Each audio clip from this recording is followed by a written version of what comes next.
anywhere before.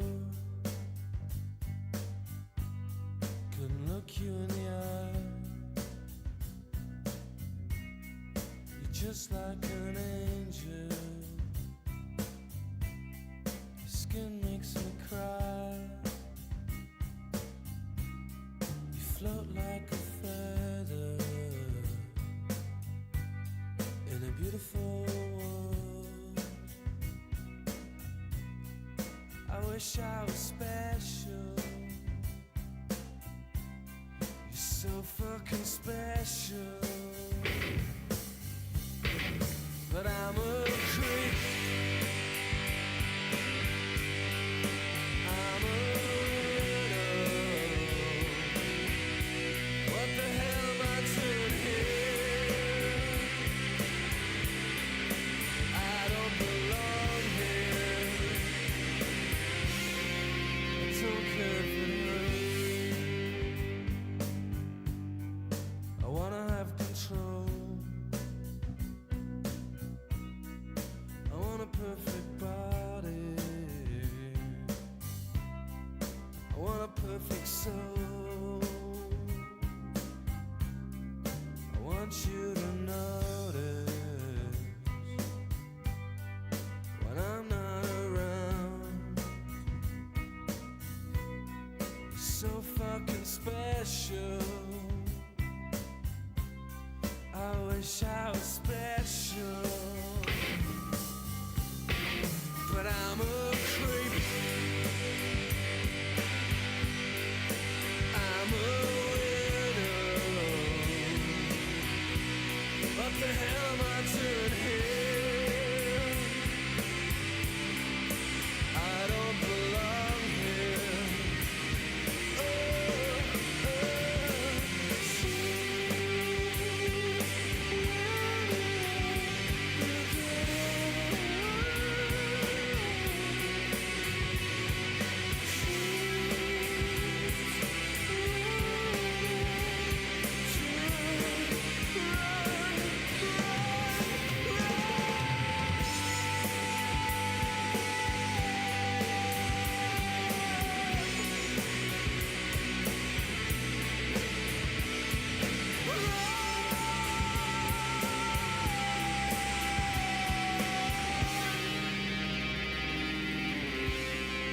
Whatever makes you happy, whatever you want. You're so fucking special. I wish I was special. But I'm a creep. I'm a widow. What the hell am I doing here? I don't belong here. I don't belong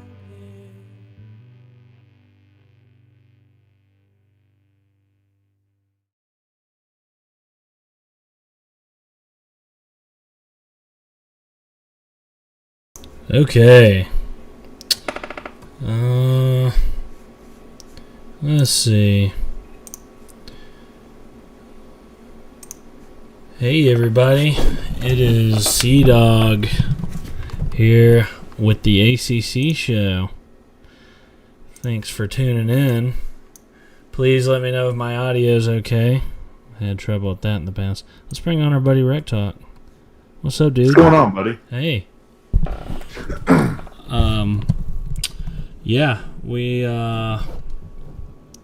obviously we had quite the weekend this past weekend. Oh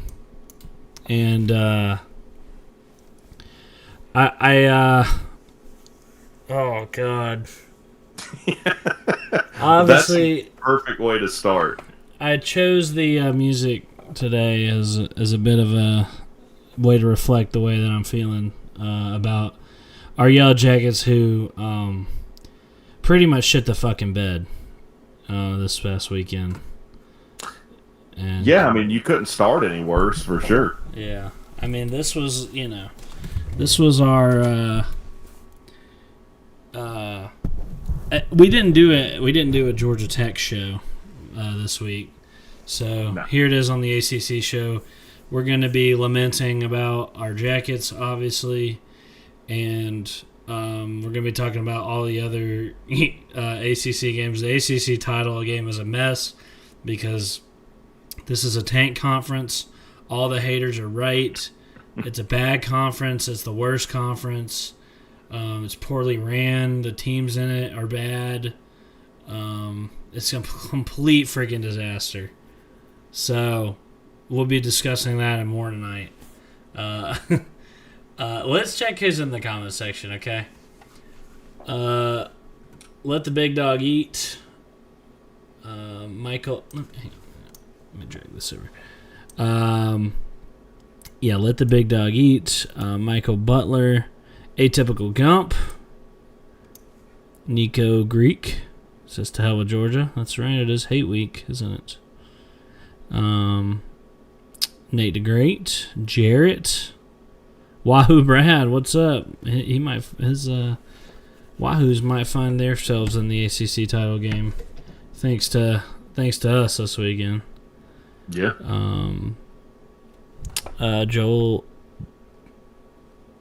Joel Shee. Why is it showing the ats? I wish it would just show the like. This is pissing me off. I wish it would show their usernames instead of their ats because it doesn't make any sense. To me, I'm gonna pull up the YouTube stream. It should show me the names instead of the friggin' ats. No, I'm looking at the YouTube stream. It's at. Oh, it does. Why? Who wants to friggin' see that? Anyway, C-Raw, Randall Scott, Jay Shipes, CJ, Modern Inkling. He's giving us a to hell with Georgia message there. It's obviously very hype. Mystic Gaming, haven't seen you in a while. Good to see you here, bud. Obviously, Georgia Tech fans are all hyped up about Hate Week. We've got Georgia this week, and it's gonna be so much fun watching our freaking Jackets play them.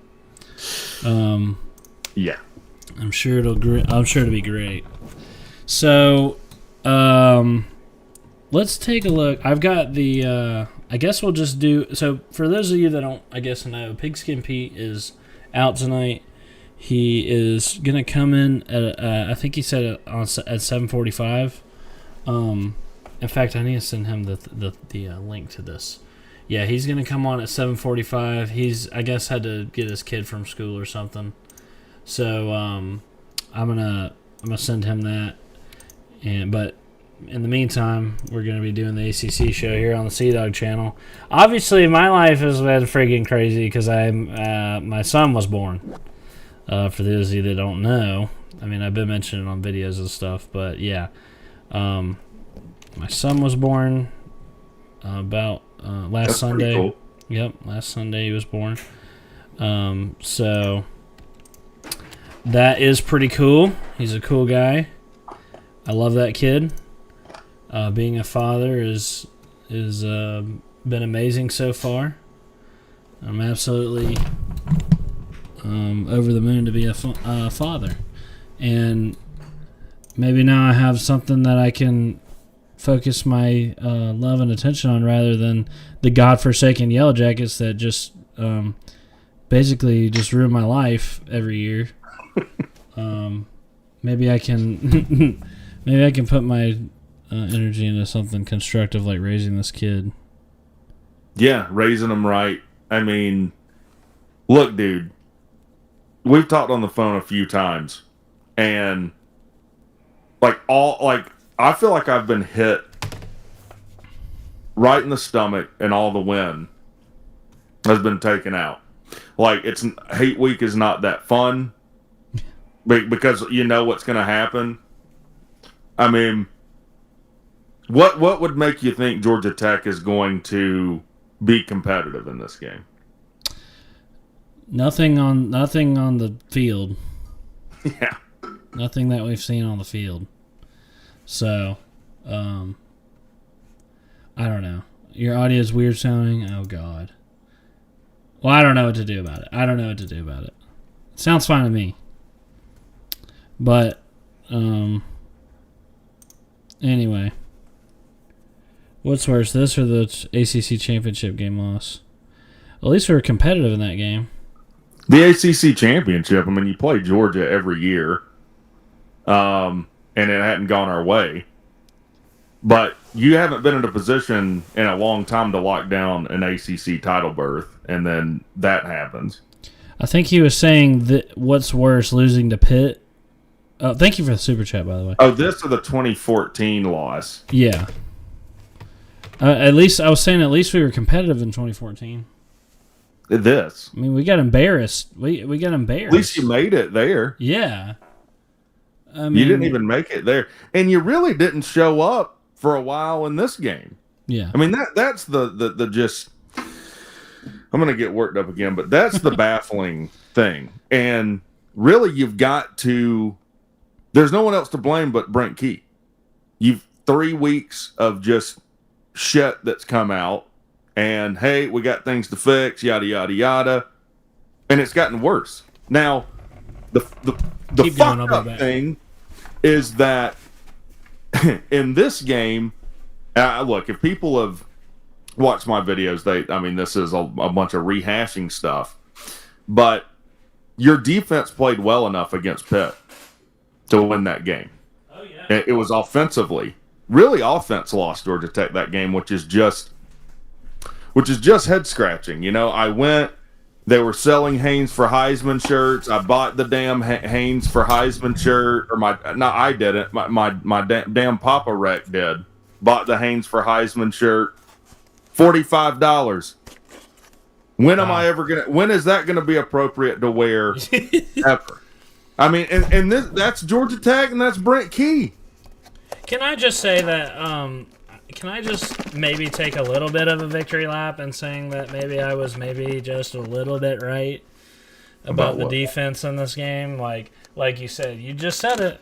They played well enough to win, which I said, like, all you need. Okay, we have a Heisman contending quarterback. All you need is like. Are you finding a silver lining? Is that what you're doing right now? Well, if nothing else, I can take enjoyment in the fact that I was right. What I was not right about was the offense. Right about what? I said that you were like, I don't see how we beat them. Well, I was like, the defense in the NC State game played as bad as they could. Like they gave up, they just did not get any stops. Like, could we get 3 or 4? Oh, you were right that if we got a few stops, we could win that game. Exactly. But you weren't right. I was right about the defense. I was not right about the offense. yeah. Not right about the offense. No, you were right that you had a little bit of hope. You've never seen Lord of the Rings, a fool's hope. Yeah. That would happen. But look, this is an ACC show. Why don't we just go down the games like we're damn supposed to? Okay. You got an Under Armour Georgia Tech shirt, hoodie? Yeah. Where'd you get that? I don't know. I got it for like Christmas one year or something. You're ahead of the curve, man. Am I? It's pretty cool. It's one of my favorite jackets. They're really comfortable. Sorry, I'm eating my salad. Jesus Christ, dude. I'm hungry, man. I'm so hungry. You can be forgiven. Please forgive me. Here, I've got ESPN pulled up. I'm gonna switch over to that. A mí también, chico. Okay. So, as you can see, we started out Friday night with NC State versus Florida State. I watched your power rankings video before the show, and I believe you called this one a cripple fight. Yeah, not only did I talk about this in the power rankings, but I streamed this game. I streamed this game Friday night. And look, in the chat, how many football games would you say you've watched? At a minimum, most diehard fans like Sea-Dog Eye, and if you're in the chat, you're probably a diehard fan, have watched a minimum of hundreds of football games. Hundreds and hundreds of football games, if not thousands of football games. I saw something in this game I've never seen before in a football game. First of all, NC State won this game by 2 scores, 10 points, with only like 286 yards of offense. Only a doo-doo, shit-ass team like Florida State. I mean, they don't care. It's clear. Pete's asking for the link. Huh? Pete's asking for the link. I sent you the link on Twitter there, Pete. It's on Twitter, Pete. Yeah. 286 yards of offense and lose by 2 scores. I don't think I've ever seen that. I'm sure it's happened. Toward the end of that game, Florida State screwed up 2 punts. One, NC State punted so shitty that it hit one of the Florida State players in the head and bounced right back to the punter. Punter recovers his own punt. Then they go 3 and out, and Florida State muffs the punt. So 2 times in a row, the 2 turnovers, back-to-back special teams plays, I've never seen before. It's almost gotten, and I say almost, to the point where I feel bad for Florida State. I don't feel bad, but almost. Maybe small victory for Georgia Tech. NC State's good. Well, I have an echo. You got some kind of setting on your OBS. Oh, God. You need to go to properties and then mute whatever your master is, like monitor and mute output.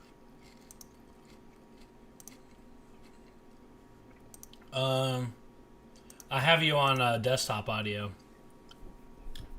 I think whatever I'm on, you need to go monitor mute output.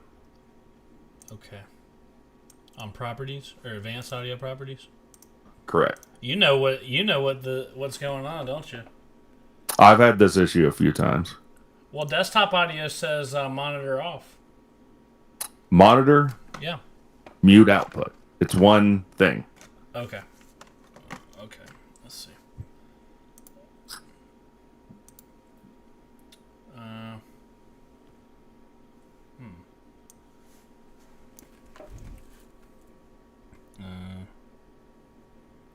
Okay, is it good now? Are we good? I see Jay Shipes with the thumbs up. Oh, here we go. Monitor only. Mute output. Okay. We good? I think There we're we go. good. Yeah, I'm going to keep talking. Y'all let me know. Audio down bad. Thanks, dude. You freaking you knew what just what to do. Just what to do. Yeah. Yeah, this is a common issue. So You the man. Look. Did Dave Dorn save his job in this game? Maybe. I brought this up too when I you probably saw I went on a sabbatical to the mountains, and on my way up there to Blue Ridge, Georgia, I saw that Florida State had retained Mike Norvell. Yeah. So Cal loses to Stanford. What is Cal's response to losing to Stanford? Firing their coach. No. Florida State lost to Stanford. They're probably not going to make a bowl. And they retain their coach. And I was talking to someone else about this, and they're like, well, but his buyout is way more. I said, yeah, but Cal's the most indebted program in the country. They don't have a penny to scrape together, and they figured out a way to fire their coach. So, oh, man. I sound like I'm in a closet. Yeah, that's worse than any bro. Team like Florida State. Is that the case Oh for yeah, everyone else? I do hear it. Hang on, I might could fix that if I put this in my headphones. All right, let's see how that works. Yeah, so I'll figure this shit out one of these days, guys. I'm sorry, since my baby was born, my life has been turned upside down. Of course, I have freaking fleas too in my house, so I'm here alone right now, and it's been I'm talking about down bad, dude. I've been going through it.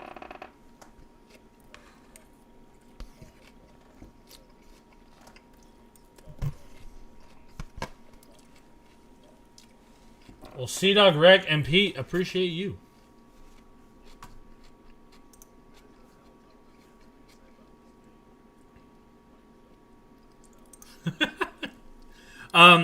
Yeah, I mean, Florida State retaining Mike Norvell is worse than any loss they've taken on the field. Right? So, yeah.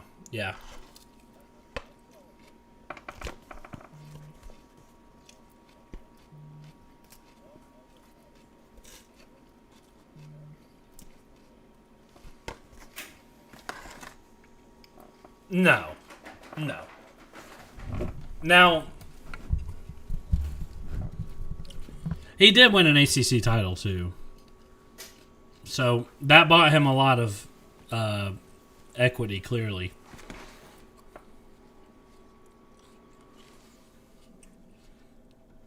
Maybe. Let me click on the thing. Let's see.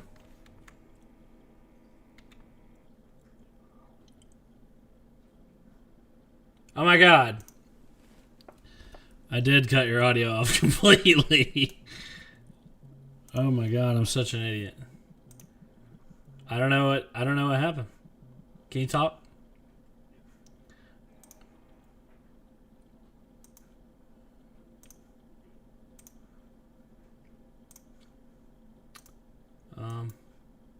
I don't know. Let's try that again and see how that goes. Guys, I'm sorry. I don't know what's going on. I don't have this issue. Guys, I'm sorry. Anyways. I don't know what's going on. I don't have this issue. Guys, I'm sorry. Anyways. I don't know what's going on. Okay, now I think I should be able to hear you. There we go. All right. Syracuse versus Notre Dame. I mean, what can we say about this? 70-7. There's nothing to say about it. The only thing that I have to say is, like, I know Syracuse lost their quarterback, but that does not, to me, equate to losing every single game.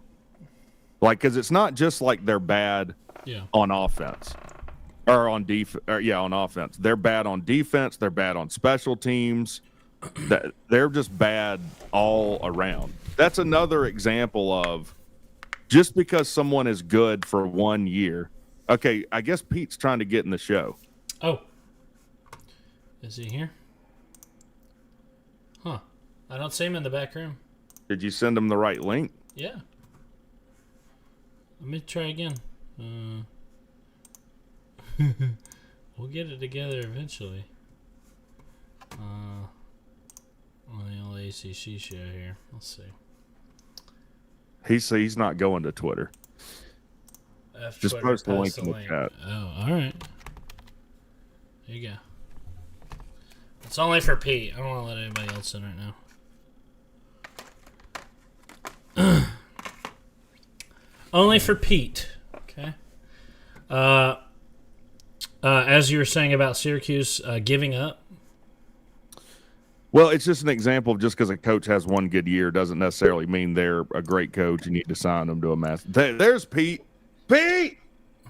Why are you trying to send me links on Twitter, man? Just post a fucking link. Why are you making me do sorry, I don't know. I don't extra know. work?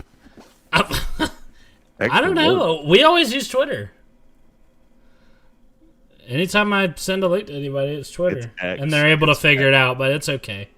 I know you're a little older. Damn. I'll post it on YouTube for you. He just called you a boomer. I am a boomer. Thank you guys for doing the show, Yeah. even though I'm late. I missed what you guys. I mean, did you guys cry into your Cheerios for 25 minutes about Georgia Tech? Is that what I missed? We started to, but we were kind of leaving it till we got to the game. But we did talk about NC State. So if you wanna dunk on NC, well, I guess they won. Florida State. I was saying I almost feel bad for Florida State, but I don't. I mean, they're playing as badly as you can possibly play. Did you watch? You were in the chat when I streamed the NC State Florida State game, right? That was so bad. Have you ever seen that in your life where someone screws up 2 punts in a row, like punt returns? They just seem to screw up everything they do. I mean, it's unbelievable how bad they are. I mean, I can't even believe how bad they are. But no, I don't think I've ever seen that before.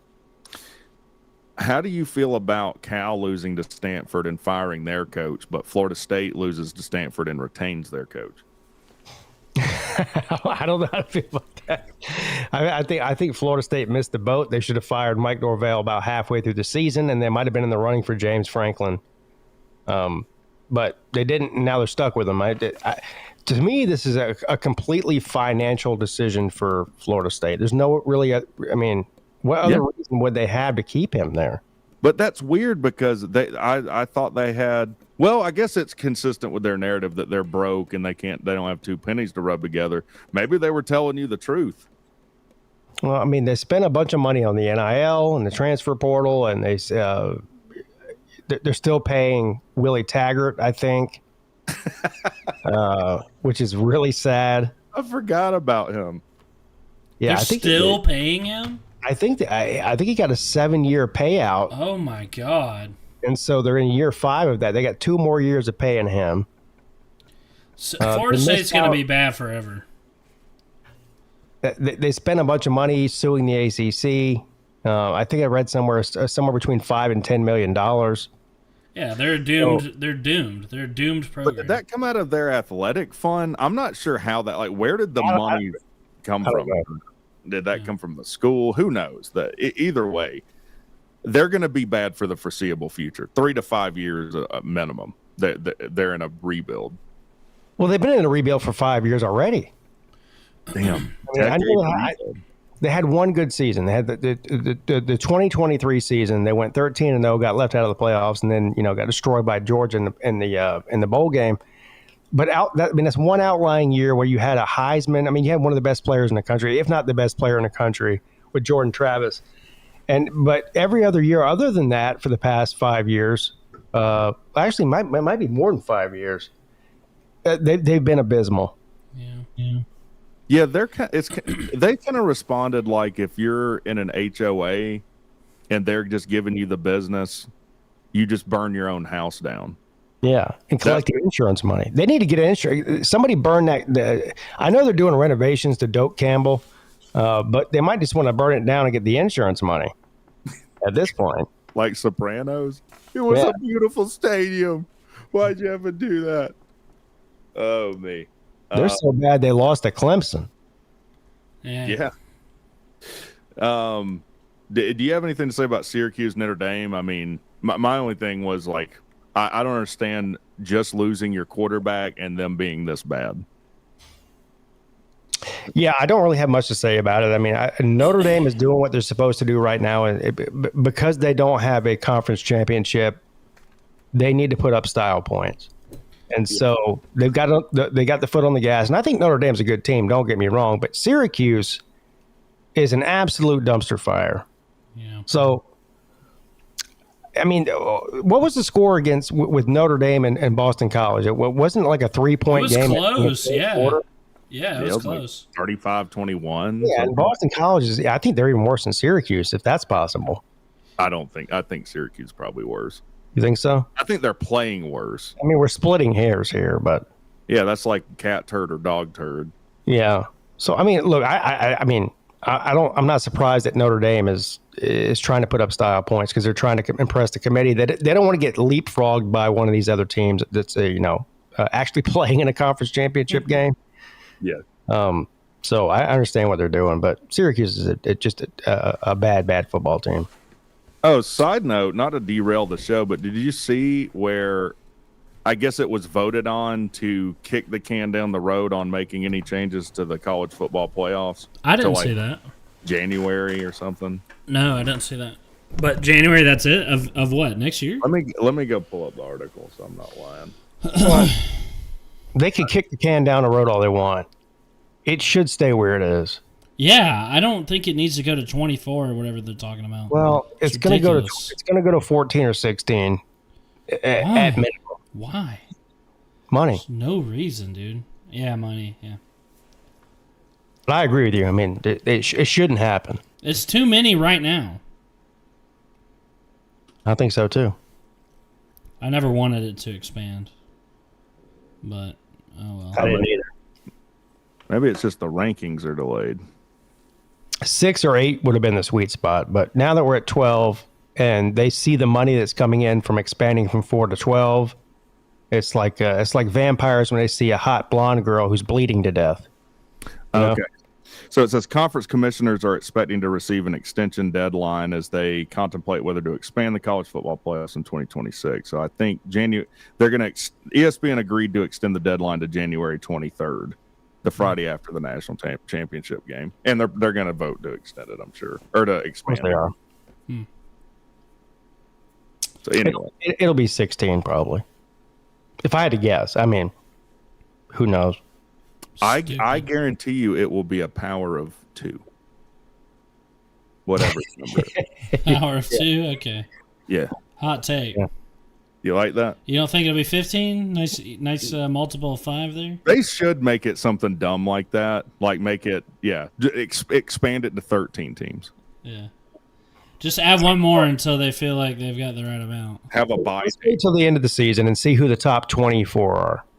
All right. And say legitimately how many of those teams have a real chance to run the table in the playoffs and win a national title. I bet you're going to whittle it down to about 8. Right? Probably. I don't know if 8. 8 seems like too many. At the most, 8. Yeah. So, I mean, that should be what it is. 8. Yeah. Even that is too many, I think. But, yeah. Well, speaking of one that's trying to get in there, Miami went on the road and handled Virginia Tech 34-17. I say handled. Carson Beck played well. But I said this in a video, I don't think Virginia Tech really gives a shit right now. They're just happy they've got Franklin. They could lose to He was there. He was in the broadcast booth for that game, wasn't he? He was, yeah. Yeah. So good for them, I guess. Was I the only one that noticed? It looks like 2 of his bottom teeth have been sharpened like a pencil head. What? I think he might be a vampire. Yeah. I think he's been chewing on pencils for the past 4 weeks. I'm not lying. It looked like 2 of his bottom teeth were like the tips of pencils, sharp. So I think he's a vampire, but I don't know much. Miami's concerned though. I mean, I get it that they have not been playing their best football in the second half of the season, and that's been the big argument between them and Notre Dame. And I know you guys have seen this going on, but I mean, you just got to get hot in the playoffs, and so if they can get in there, I think they have a legitimate chance to win a game or 2 in the playoffs. And we saw this last year with Ohio State, right? Ohio State had 2 losses, didn't even make the Big Ten championship game, got beat by Michigan late in the year, and then they just ran through the playoffs, destroyed everybody. Mm-hmm. Yeah. So you got to get hot at the right time. My problem with this whole thing is I'm not saying that Miami's better than Notre Dame right now. As a matter of fact, if they played tomorrow, Notre Dame would be favored on a neutral field, and they probably should be. But it's the entirety of the season. Yeah.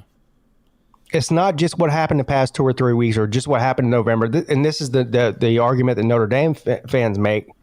Well, don't lose to unranked teams in November. Well, no, Ohio State did last year, and then they've destroyed everybody. Mm. I have a problem with the fact that games don't count as much in October or September as they do in November. So when do they count? Because Notre Dame went to the national title last year, right? Yeah. Who did they lose to in the regular season? Northern Illinois. Was Northern Illinois ranked? No.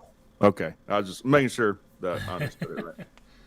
And by the way, the 2 teams that Miami lost to have been on a downward slide. Well, maybe not SMU, but Louisville's lost, 3 games in a row? Yeah. They're in a bad way right now. They're in a bad way.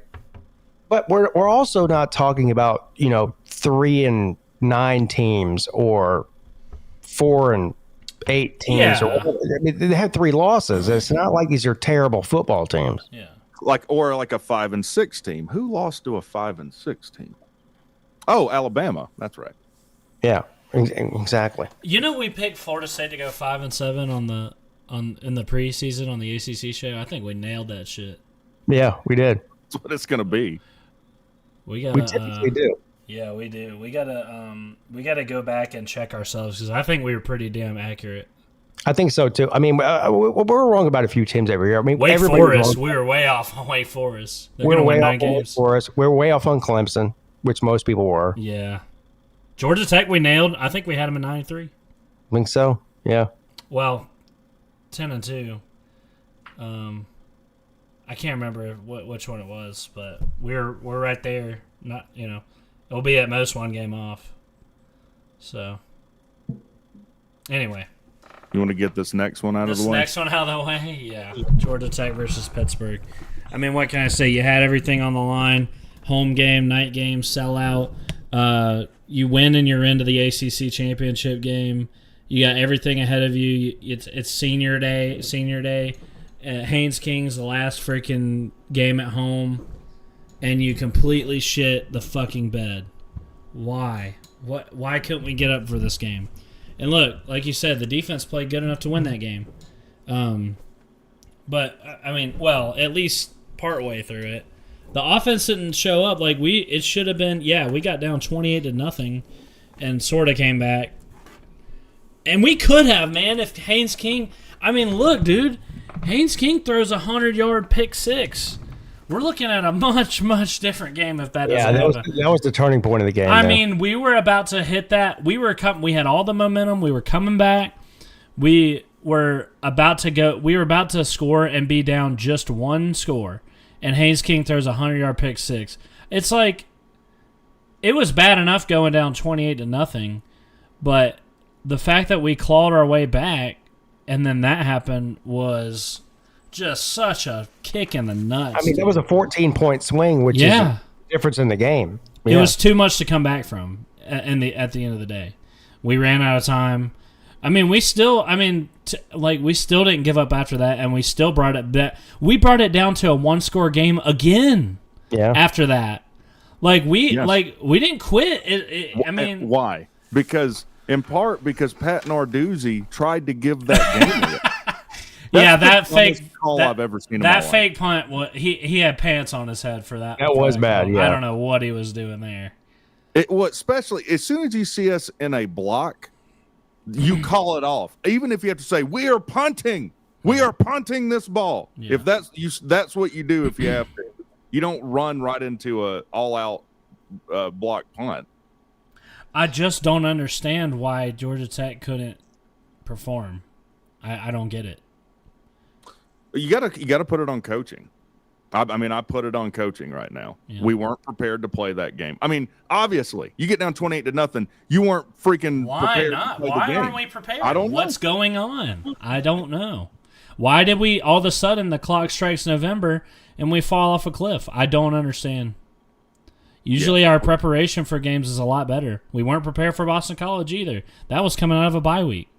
We're playing our worst football right now. Is there distractions? Our worst football and also our most important games. And we are completely shitting the bed. And we've cost ourselves a trip to the ACC championship now. I think Haynes King playing as bad as he did in that game because the two picks he threw were bad. Yes. They were really, really bad. Yeah. I think that was a culmination, if you look at the past 2 weeks, where if we punt, we might lose. Everything was put on Haynes King's shoulder. Yeah. It's all on Haynes King to make it happen. And then the third game of that in a row in the most dire situation, I think probably led to him throwing 2 bad picks. Yeah. I question, and this is easy to do in a loss, I question the play calling for Georgia Tech in this game. What side of the ball? I think they put the ball in Haynes King's hands to throw the ball when they didn't need to. They could have ran the ball and been more successful. But we were getting stuffed on the ground, though. Yeah, our running game is not. I still think Haynes King is a great player, and he's one of my favorite players in all of college football. But he's not going to beat you with his arm. Yeah, I mean, he was throwing really well throughout the season, but I mean, yeah, he's not perfect. Well, I would say you got to look at why were we throwing as much as we did, and it's because that's how Pitt schemed it up. Pitt's whole game plan defensively was if you're going to beat us, it's going to be Haynes King throwing the ball. And they lured him into that, and what happened? Yeah. So what do? We had 23 yards of offense going into the back half of the second quarter. I stick we were trying to run. When you have a game like that, it's on the line for the entire season, essentially, in the ACC and playoffs and everything else. You put the ball in the hands of your best player, which is Haynes King, in the run game. But we were down 28-0. I don't care. Well, You're just going to run the clock out. defense is I'm not even talking about when it was 28-0. Even when they came back and they were within one score, they still decided to throw the ball. That's the problem. Well, here's where I'll agree with you. When we're inside the 5 and he threw that 100-yard interception, Right. I do question throwing the ball there. So Yeah. situationally, I do agree with you. Yeah. But it's bad. I'm down bad. Like it's not fun. I'm not having fun. This isn't fun. No. Like I have not. Like what am I going to say this week? This is what Miami fans feel. No. This is what Miami fans feel like in November. I mean, we have totally pulled a Miami Mario Cristobal here and collapsed epically in the month of November. I did a show after the game, and there was I had to lambast my own fan base. It was like, look, we didn't think we'd be here at the beginning of the season. This is actually a really good season. And I'm like, you're the same son of a bitches that last year laughed at Miami for doing the same thing. Yeah. But now you think it's okay for Georgia Tech to do? You got to pick one. It either is or isn't okay. I think you could say that if you maybe drop some games at the beginning of the year and were better towards the end of the year. But if you start out the year as well as Georgia Tech did and fall off in the month of November, it's a disappointment no matter what. Yes, the expectations changed from the beginning of the year, but you have to put it in. You have to use a little context here. The team is capable and did not freaking fulfill what they're capable of, and that is a disappointment. As bad as it's been for you guys the past couple of weeks, I feel for you. You have a chance to still do something historic and epic. Yeah. Oh, my God. The whole world would be laughing at Georgia. If you beat Georgia this week, now you won't. I mean, you're out of the ACC probably, so that doesn't matter. You're still probably out of the playoffs, even if you beat Georgia. Yeah. But I mean, if somebody would have told you before the season started that you would be a 10-win team with a win over Georgia, would you take that? Of course. Yeah. Of course you would. That would 100% make up for anything else if we beat Georgia. I'll go ahead and say that. Maybe not 100%, but it would be a lot better. Because you're looking at what is Haynes King legacy? You know? He has delivered us some amazing wins. I His mean, legacy really is an 8 overtime loss to Georgia last year. What are we going to be saying to him? He choked away a bad Clemson team this year, I guess. That he had a bunch of great upsets, but at the end he choked away the chance to go to the ACC title game and never beat Georgia. Like, that's what people are going to say about him. Like, this is his last chance. This and I guess the bowl game, but the bowl game's not as important as this Georgia game. Well, not to you young bucks. I still think it matters.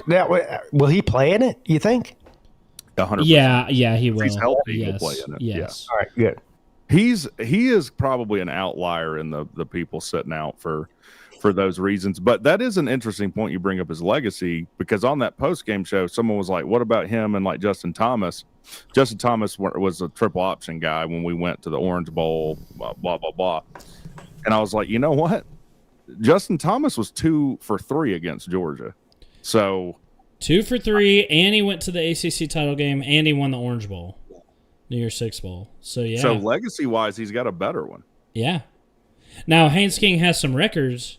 Now, Haynes King has some great accomplishments, like the wins over Miami. The first win over Miami was kind of low stakes, but still one of the most insane game-winning deals of all time. Then you have, the huge upset at home over Miami last year when they were ranked like 4 in the country. Yeah, I guess his legacy is breaking Miami. I mean, if you're going to stick with I don't know. I mean, you just look at all the records he set there. Yeah. Aside of him just completely shitting the bed against Georgia this year, I mean, he'll be an all-time. Yeah, I mean, he's you gotta put him in the Ring of Honor at least. I mean, yeah, he'll be in the Georgia Tech. My point is, like, we're going to be looking at Haynes King like what What could have been. What he's doing right now is what he's going to be remembered for, whether it's fair or not. Yeah, nationally, of course. But anyways, I'm I've beat this game into the ground, and I'm putting it to bed tonight. I'm going to be better tomorrow. I'm not going to be a mopey fuck for the rest of the week. Can I say fuck Georgia Tech? I had 3 bets on that game and lost all 3 of them. I don't know how many times we got to tell you. I sat back in my seat after I called you, and you want to know what Papa Rex said when I told him what you did? He probably said I was a fucking 5-star idiot. Yeah, and I am. He said, what was he thinking? Well, I wasn't. That's what he said. I don't know what I was thinking. Yeah. It's not like I haven't told you. But anyways, Louisville at SMU. Louisville didn't score a touchdown in this game. Y'all keep going. I'll be right back. This was an absolute murder from the word go. It was never competitive. Aside from me being an idiot for betting on Georgia Tech 3 times during that game, I bet on SMU 3 times during that game and won all 3 bets of that. So that canceled that out. So SMU shittiness canceled out Georgia Tech shittiness? Yes. Yeah, I cashed in on SMU. Oh, my God. Well, you just watched them, so you knew. I really think that SMU is a real threat. They could win the ACC. I mean, if it comes down to Virginia and SMU like it looks like it's going to, they'll probably be favored in that game. I don't think either of those teams would probably want to play SMU. Now, SMU, to stay alive, has to go on the road at Cal, but Cal just fired their coach. So, I mean, yeah, they do have to go to the West Coast, but playing a team that just fired their coach, I don't know. They'll probably drag them. Yeah, this game was. I mean, they slaughtered at Louisville. It was bad. What's going on with Jeff Brom in Louisville? Like, because when I watched Louisville play Clemson and they had all those personal foul penalties, I was like, I'm not saying he's lost the locker room in general, but he did for that game. Like, he lost control of his team for sure. Has he just completely lost the locker room? I don't really know. I don't think so. I hate to make the injury excuse, but they got a lot of injuries, and Okay. I think they probably played a little bit above their head for the majority of the first half of the season, and so we're starting to see who they really are. Sounds familiar. Yeah, right. I don't know. I mean, I think this says more about SMU than it does Louisville, as weird as that sounds. I think SMU is really a formidable team. I mean, they do, like, they lost to Baylor and some stuff early on. But if we go with Notre Dame man's thinking, like, they've beat Miami recently, and they're playing they might be playing the best football in the ACC. Right. Yeah. So they should be a playoff team. Well, they probably should, yeah. If they win the ACC, they should definitely get in. But that doesn't mean that they will. I think they should be. Yeah. So, I tell you what, I didn't watch Delaware at Wake Forest, but what is Wake Forest coach's name? Do you know? Yes, I do. What is it? Don't know. Let me look it up and the reason I ask is Jake Dicker. He used to be in Coach of the Year running because they're going to win 9 games probably this year. Yeah. Coach of the Year, though? I'm not saying he should win it, but he's not. I mean, who's talking about this guy? Nobody. Who thought that they were even going to make a bowl this year? Nobody. I still wouldn't give him Coach of the Year. I didn't say give him Coach of the Year. You said he was in the running for that. I think he should get some recognition. Yeah. I mean, the Coach of the Year thing has become who was the shittiest team that we thought was going to be the shittiest that actually, played okay. And I don't. The Coach of the Year should to go to the best coach in the ACC, not who was projected to be shitty and did okay. Sure. You know what I Sure. mean? Well, I think it's because generally you look at someone. It's easy to say someone's a good coach if they've made a shitty team. How about Tony Elliott be the Coach of the Year? I mean, he should be. And he's You're the fourth place in the ACC in week 14. We all thought he was going to get fired this year. You're right. Yeah. And now he's leading the ACC. So he should be coach of the year. Is Georgia Tech really ranked 23rd in the latest rankings? Georgia Tech should not be ranked. I disagree with that. Is the rankings already on? I guess so. SMU 21, I see Nature Boy said. Georgia Tech 23, SMU. So SMU, man. The question is, where is North Texas? where the group of 5 teams at? But I feel like you should jump a group of 5. Like if you're within 2 or 3 spots of a group of 5 and you win the ACC, you should probably jump them, right? Virginia at 18. Where's James Madison at? Where's Tulane at? I don't have my TV on, so I don't know. I don't either. I could pull it up, I guess. You go get more food? I'm back. Jesus. He just ate 3 taquitos while he was gone. What'd I miss?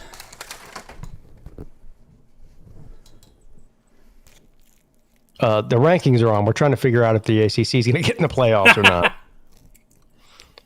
You mean see if they put in 2 group of 5 teams ahead of the ACC? Yeah. I have it on now. They got Michigan at 15, Vandy at 14. I can't see the rest of them. Tulane's at 24, Nature Boy says. All right. So Virginia at 18, that if they win, well, they got to beat Virginia Tech this week. But if they win that and then win the ACC, they'll get in. Yeah. That's probably what I prefer to happen. What if I told you that 3 simple things need to happen for Georgia Tech to get into the ACC title game? What? Another virgin birth or what? So, Virginia Tech has to beat Virginia. The ACC has to get left out of the playoffs. Is that what you're queuing up? Boy, this is. Yeah. I want to hear this. Go ahead, Cito. 3 simple things. Virginia Tech beats Virginia. Virginia has beaten Virginia Tech twice this century. Yeah, that is true. Okay. Pittsburgh has to beat Miami. That's probably going to happen. That's very possible. Now, the third and least likely thing is Cal has to beat SMU. Yeah, not happening. Yeah. Miami jumped Utah. Miami's 12th in the college football rankings. Yeah. Why? Utah slid a spot. BYU at 11. What is Notre Dame? They're going to be like. They're going to be somewhere between 8 and 10.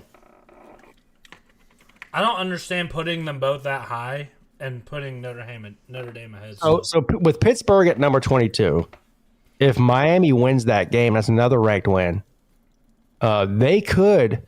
They'll go even without making the ACC championship game. Yeah. And by the way, I think they should too. I do. agree. Yeah. They would be 10-2 with multiple ranked wins, including over Notre Dame. Pittsburgh would be a good win for them. Bama at 10. Yeah. On the road at Pitt too. Now, that's a tough game. Yeah. I think Pitt's a tough team. They are. Notre Dame at 9. Pitt actually does not control their own destiny either. Even if they win, they could still get left out of the title game. Just based on the tiebreakers. I mean, there's still a lot of scenarios that could happen. There are still scenarios where 2 ACC teams can get in there. The ACC champion and Miami. Well, if Virginia wins their game, wins the ACC, and Miami beats went and beats Pitt, yeah, they could both get in. Yeah. and they should both get in. Yeah. Boy, the playoff committee don't want that to happen. They don't. Well, I know they don't, but I mean, I guess they could leave them out just based on, what they've said over the past few weeks. But I mean, they would look stupid if they did that. Well, they keep putting Miami so high. I don't see how you could drop them. Unless they get. It really depends on more what happens with other teams, though. Yeah. Oklahoma at 8. Oklahoma at 8. Yep. So we got Bama at 10, Notre Dame at 9, and Oklahoma at 8. Yeah, Oklahoma beating Bama was huge for them. Yeah. And shout out to the damn ex-Clemson DC. They were ready to fire him 2 years ago or whatever, weren't they? Don't get me started on. Look, you got 2 Dabo former coordinators, Brent Venables and Tony Elliott, both staring down the barrel of the playoffs right now. Damn. And both of them were on the hot seat coming into the year. Yeah. Yes, in That's a bad crazy. That is crazy, that turnaround. way. Ole Miss at 7. They dropped a spot. I didn't even think of that. Wow. Did y'all hear that they said that if Lane Kiffin announces after the Egg Bowl on Friday night that he's leaving Ole Miss, that the playoff committee would take that into consideration when ranking Ole Miss in the final rankings? Who said that? The playoff committee chairman did. What? Well, They would leave out a 10-1 team? They took No, it. I don't think they would leave him out, but they would take that in consideration to what seed they got, which to me it makes no sense at all. Well, they already set the precedent that an injured player can affect the rankings. What they're telling you is there are no rules, really. They're just making shit up as they go. Yeah, they take coaching. They take coaching not being, coaches being there or not being there into consideration. They take injuries into consideration. They take like all these abstract things instead of actually what happened on the field during the season. This is a slap in the face to the players that have won all those games at Ole Miss. Yeah. To say that, well, if your coach leaves and he's not coaching you in the playoffs, we're going to drop you in the rankings. Yeah, whatever happened to the interim bump? But none of that should matter in the first place. Why are you punishing the kids that have bled and sweat? Yeah, Because their coach chose to fuck them. That's well, there's a lot of problems with the playoff committee, but that is one of the biggest ones, in my opinion, is that they look at all these abstract things. They even said the other day that they take into consideration bad calls by refs. What? Yeah. Whoa. I have a feeling that would go one way. That when they were comparing two teams, they go, yeah, well, we took into consideration, there's a bad call at the end of the game in this game, and we knew it was a bad call, so we took into consideration. But they're way too far into the weeds instead of just looking at record, head to head, all these things that really matter.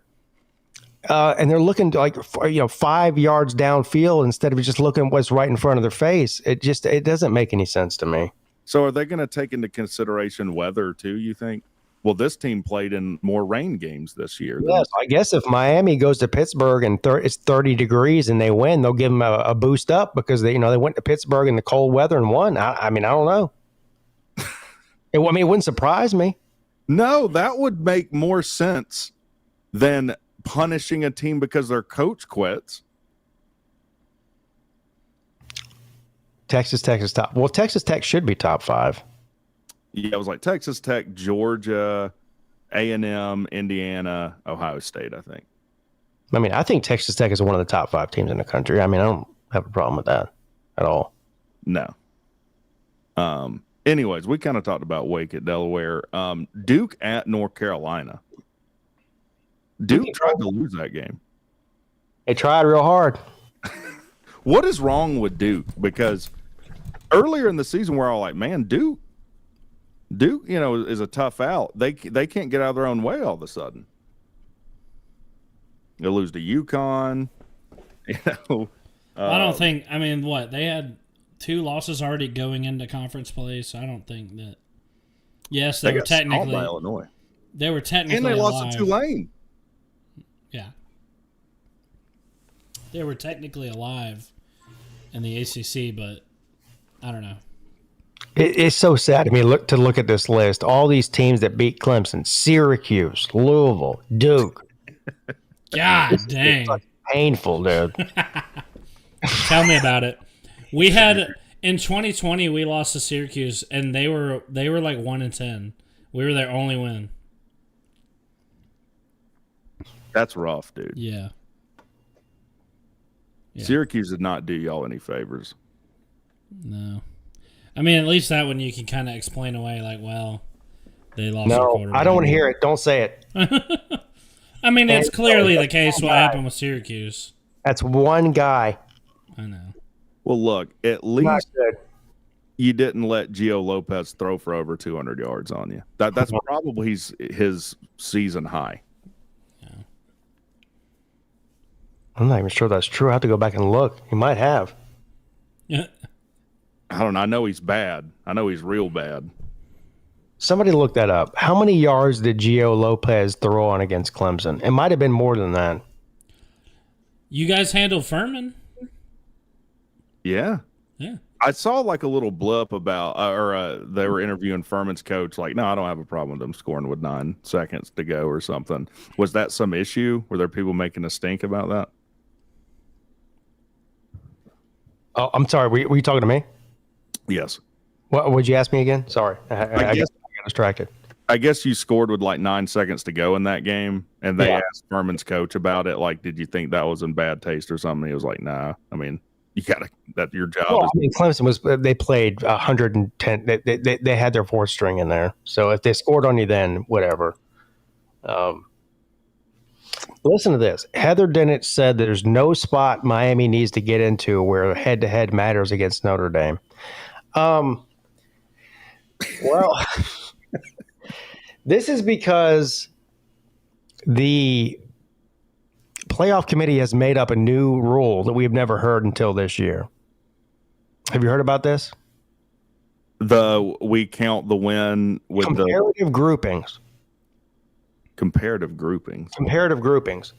So they go, well, the reason we haven't even thought about comparing Miami to Notre Dame is because they're not in the same comparative grouping. What? Yes. So they break down the top 25 into groups. All right, 1 through 10, 10 through 20, or whatever it is. I don't even know. I don't know what the exact numbers are. But whatever that is, Miami is not in the same group as Notre Dame, so they don't even think about comparing them. This is new. Yeah, this is ad hoc rationalizations for what they are doing. Comparative groupings now is what we're doing. So, are they telling you that we hold some teams to a different standard? Yes, that's exactly what they're saying. I'm very surprised that they're in the open admitting this stuff. Yeah. Well, they just make it up. I mean, I guess they feel a need to give an explanation, but if I was them and I was just like, I just think this team should be in because I think that, I wouldn't They won't admit. just say that. They have to make things up like comparative groupings, which is the most insane thing. Because here's the thing. They go, well, we're not comparing Notre Dame to Miami because they're not in the same comparative grouping based on their ranking. They're the ones that gave them the ranking in the first place. That's crazy. You are by definition grouping them together because you're grouping them in the playoffs. I'm not going to consider Miami because we rank them different and they're not in the same comparative ranking as Notre Dame is. That's wild. Well, you're the one that gave them the fucking ranking in the first place. So you are comparing them. I mean, that is you're just crazy. throwing darts at a dartboard? Is that what you're saying? it's really crazy. It's getting me mad, dude. You don't know what the fuck they're doing. We're in the 11th year of the playoff, and we have not heard comparative grouping until now. Can you hit it on your soundboard? You know what I want. They don't know what the fuck they're doing. I don't have a soundboard.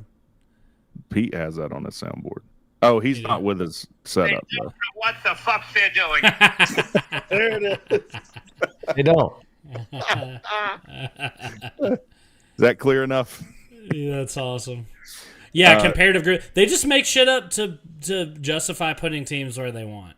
That sounds like a math term. Like, okay, today we're going to learn about comparative groupings. They did the same thing in whatever with the Florida State. They'll just bend over backwards, try to come up with shit to justify putting in who they think. They reverted. They went against precedent when they did that too. Right. Because they had let Ohio State in. Then they're like, Exactly. well, in this case, we're going to say that is a disqualifier. Exactly. I mean, it's insane. Yeah. You know, the reason I am so good at understanding how bad this committee is because I do it in my own life. I just make bad decisions and then spend the next 6 months trying to explain to my wife and my family why I made that decision with absolutely no reason to back it up. Yeah. Yeah, you are absolutely right. The way that they justify the playoff rankings is like how we justify this to our spouses. This is what I did with my ex-wife. Like, why did I buy this?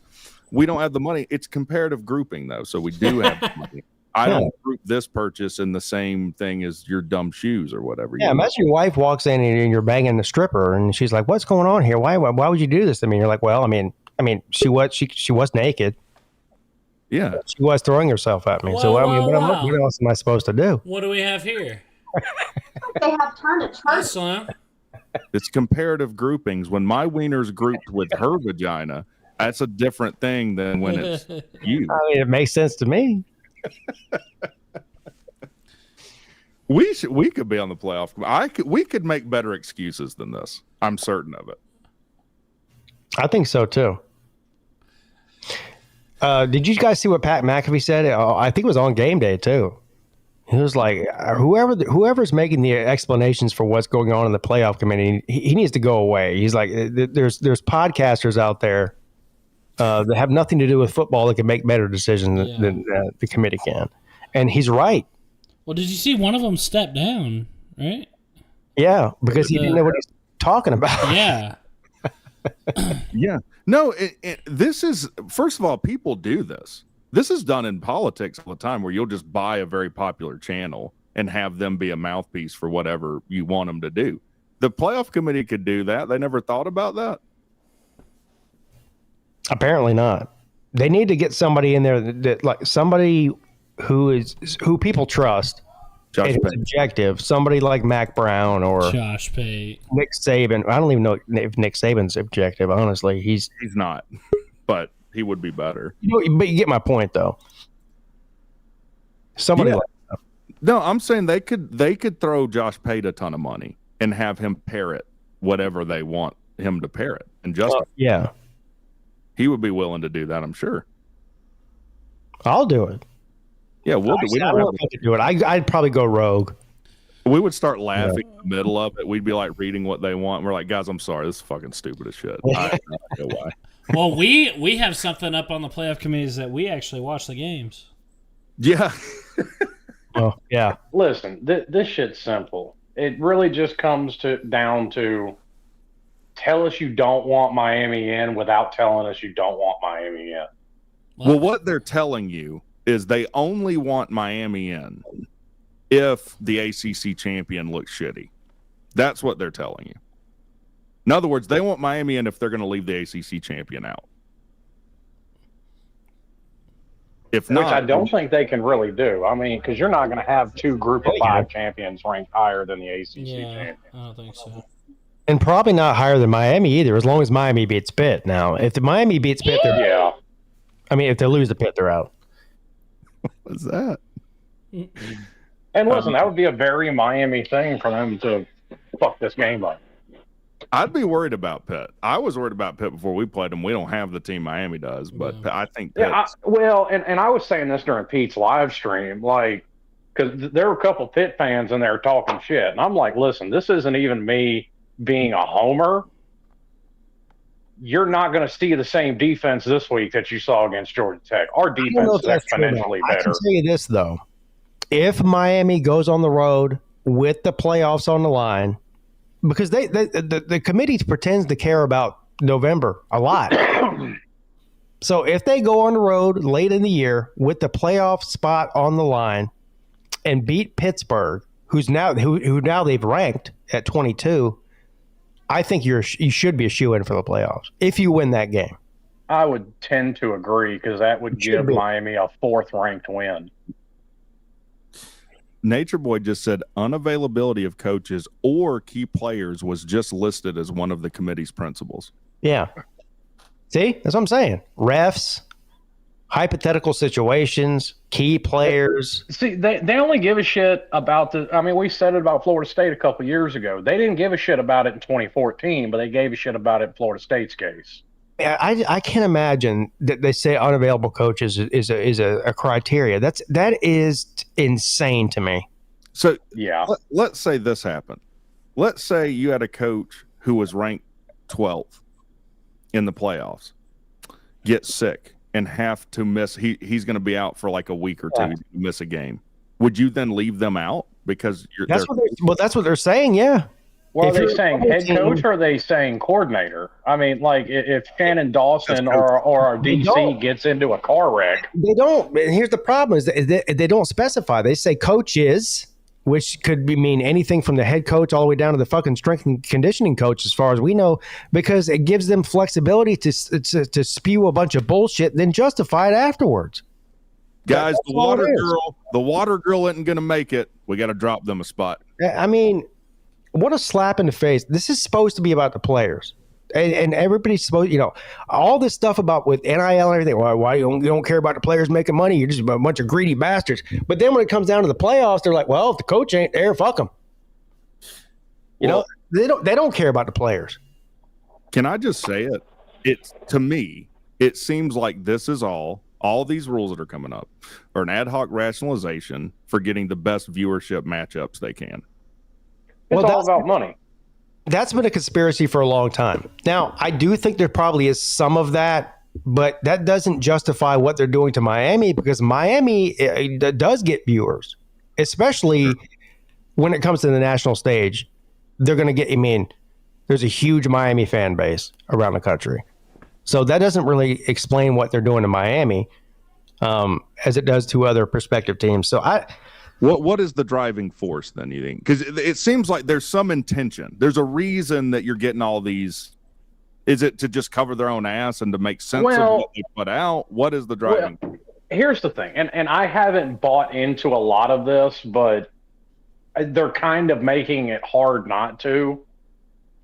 Like, there was a time where college football as a whole, and that included the media, because that was the only source for it at the time, fucking hated Miami.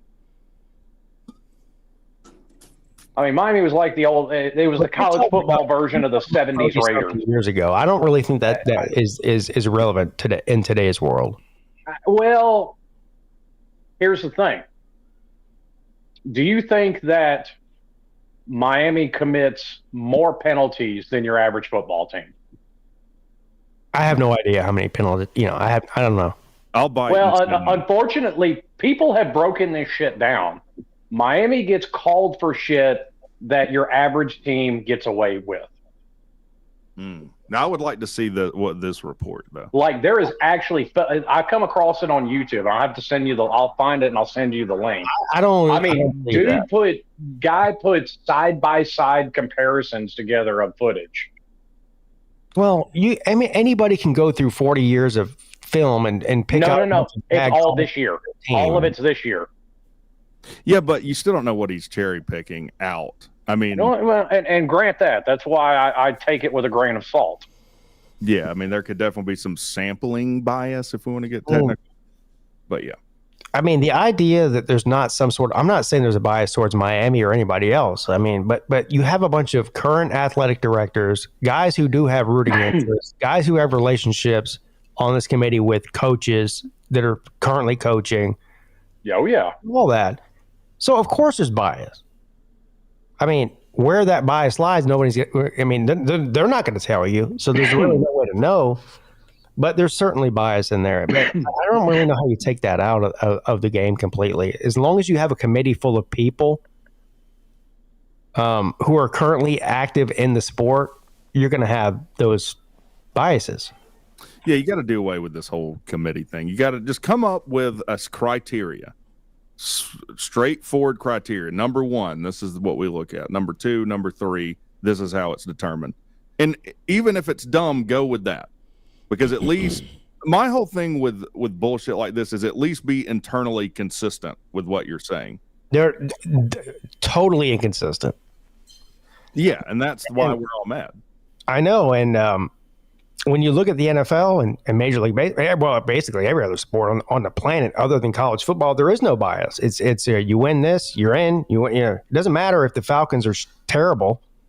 If they win the NFC South, they're in the playoffs. Well, here's a question. Or they get, Let's they get just a wild card based on their record. Doesn't matter if there's 3 other teams that are better than them and the AFC somewhere. It doesn't matter. There's no gray area. There's no people picking. There's nobody going, well, Bill Belichick's not coaching the Patriots this week. Let's leave him out of the playoffs. Yeah. Well, here's a hypothetical for you. There's a whole lot of talk about Lane Kiffin to LSU. If before the playoffs it leaks Lane Kiffin has signed a contract with LSU, do they leave Ole Miss out at that point? That's what we were talking about, and they absolutely should not. I think Pete's right. I don't think they'll leave them out, but they won't get a home field or something. No, the only reason they won't leave them out is because if they're going to get in anyway, right? But if they were on the bubble, let's say they were sitting where Miami's at right now, right? 12-13. And Lane Kiffin said he's going to LSU or Florida or anywhere else. And then they let them out because of that. That's fucked up. Yeah. Yeah. As far as I know, Lane Kiffin hasn't taken a single goddamn snap in a football game this year. Has he?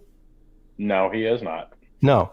All right. That's all I need to know then. Now it is also just to play devil's advocate, that is almost a double whammy for LSU, because not only would they be losing their head coach, they'd also be losing their offensive coordinator.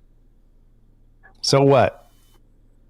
Yeah, so again, it's like you're punishing the kids. I mean, think of the scenarios this gets sideways in. Let's say, clean old fashioned hate this week. We're in fantasy land here. But let's say Georgia Tech was sitting at like 14.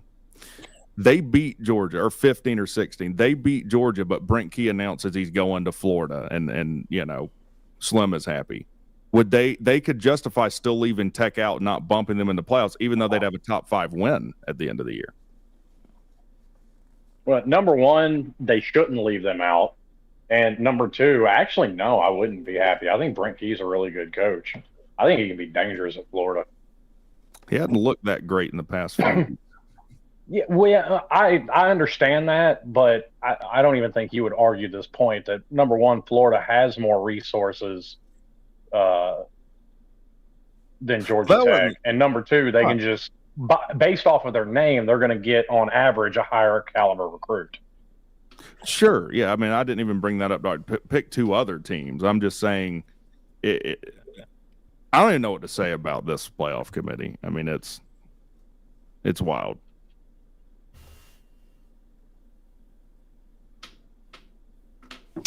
So, but see, and until proven wrong, I'm going to say they're right. It doesn't matter what will they do, because guess what? None of us are going to do. Turn it off. Yeah. Here's the thing, though, with that. They basically have a monopoly. I mean, you're basically justifying a monopoly and like, oh, well, they should be able to just fuck you any way they want. Well, no, I'm not saying they should, but I've said it before when mainly we were talking about all this realignment and I didn't like it.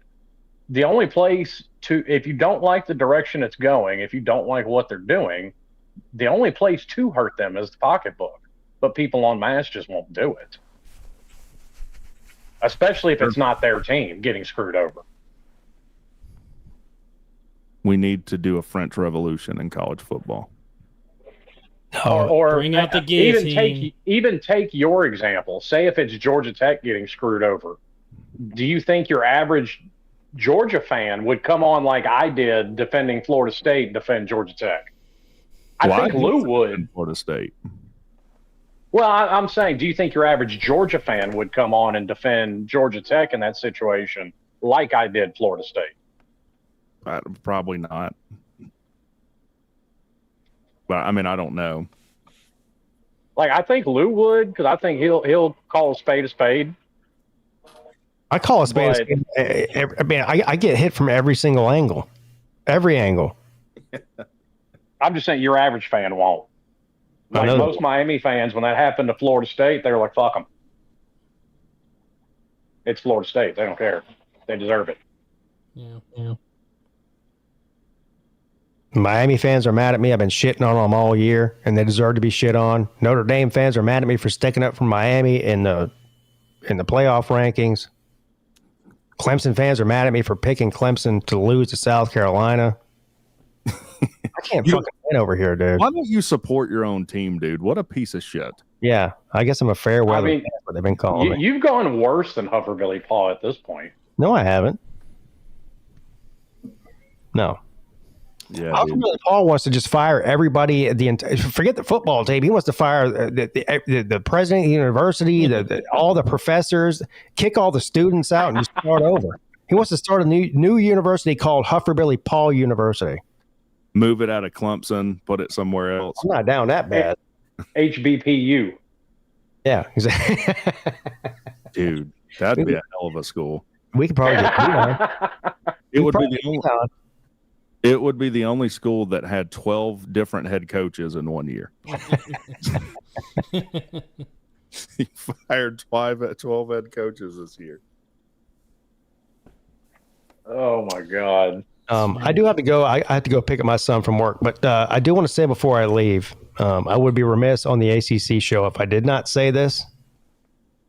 Fuck South Carolina. There you go. Yeah, the long way. Or fuck the city of Columbia.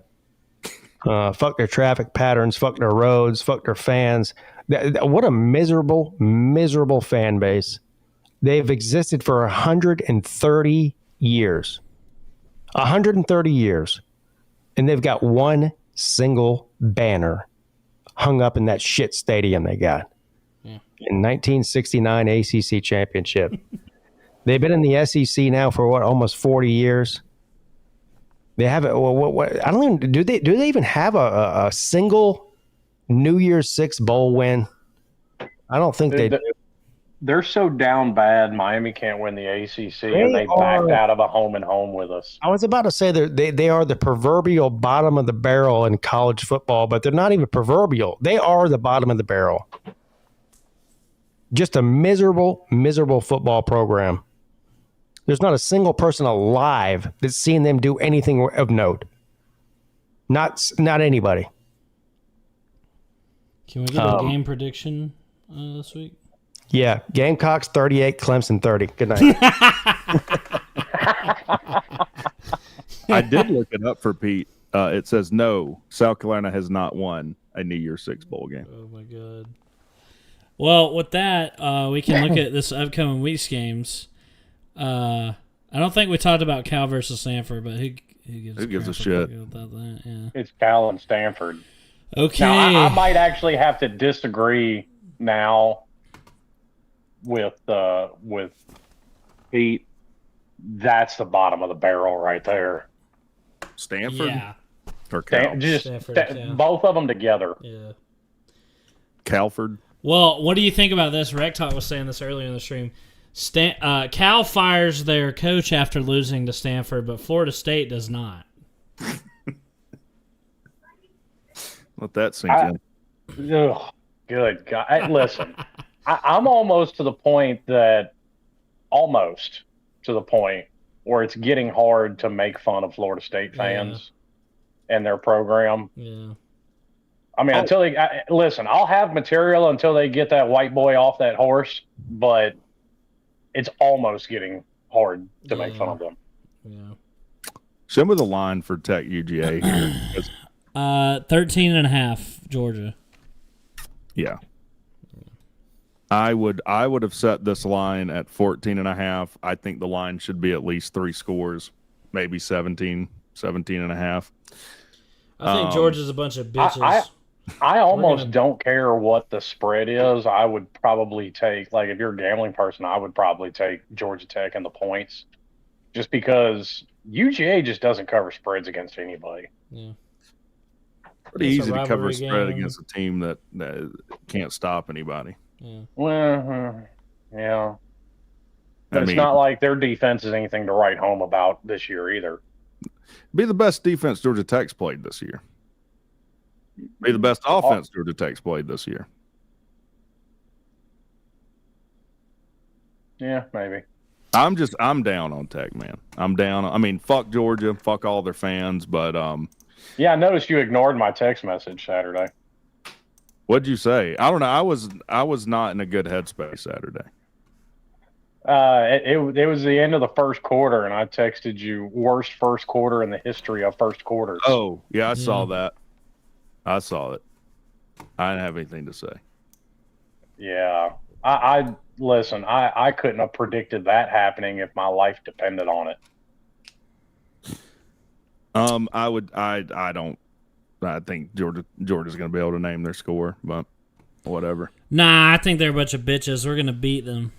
You know, and No not to problem. go back to this, but I'd be remiss if I didn't mention it. When you talk about pushing narratives, God, they are pushing a narrative hard because it was blowing up amongst Miami fans. The caption during college football final on ESPN was Miami survived scare. Like the only time that game was within 10 points was at kickoff. Damn. Like it never got closer than 10 points from them. Well, let's talk about Miami. You want to just glaze over the Tech game like that? Damn. Go ahead, dude. I don't have anything to say about it. I've said everything I have to say about it. I think that they're a bunch of fucking bitches. We're going to beat the shit out of them. Are you kidding me? We're going to give them what they deserve. I don't care that we are terrible. Dog depression video incoming. Yeah. If I can get on here in 2021 and talk a bunch of shit about Georgia when we literally had no chance in the world of beating them, I can do it this year when we're 9-2. I gotta say, the flea infestation was great. Dude, don't even get me started on this shit. I mean, I'm not trying to make fun of you. That hit me. That was hilarious. Yeah, I've got my entire house destroyed. This has been a freaking nightmare. The Jackets are not making it better, but they're about to when they beat Georgia this week. I'll make a video about it. Rick Dog's got to get up and walk away on that one. Jackets will come through for me. I know it. I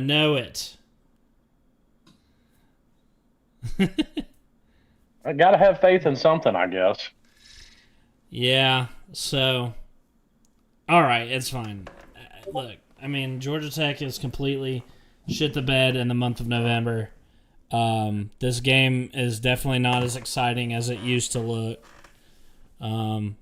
But at the end of the day, it is still a rivalry game.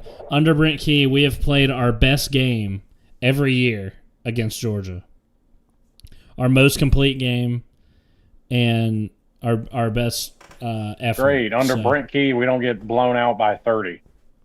Whee! Okay, Slim. The fact is, Brent Key brought this rivalry back from nothing. People were questioning if we should even be playing the game to one of the most exciting games last year. And look, we're a better team this year, so I think we're going to pull out the bag of tricks. They save shit for this game, right? They save shit. I'm serious. They save plays for it. It's going to be. I don't think you're going to see a effort issue out of anybody on the team. That hasn't been a problem any of these years, and I think we're going to shock the world. Here. Take down Georgia. That would be something. Yeah, give me the Jackets. Give me the Jackets to win. That's right. I wouldn't bet 2 cents on that. Well, if your betting track record is anything to go by, yeah, fade Slim, and you'll be looking pretty good. Yeah, oh yeah, absolutely. Yeah, pick fucking Georgia Tech on the money line. Go right ahead. Georgia Tech money line. Make yourself some money.